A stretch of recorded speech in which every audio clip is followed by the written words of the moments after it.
श्री गायत्रे नमः। ओम जगन्माते नमः।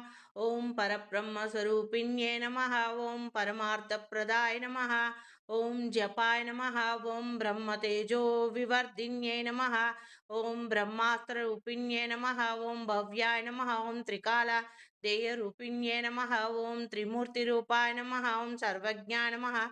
ओम वेदमात्रे नमः। ओम मनोयस्मिन्ये नमः। ओम बालिकाय नमः।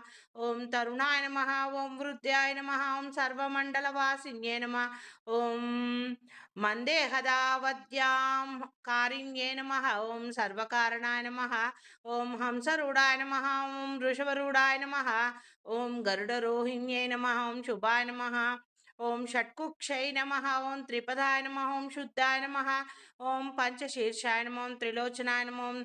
ओम त्रिवेदरूपाय नमः। ओम त्रिविधाय नमः। ओम त्रिवर्गफलदायिन्ये नमः।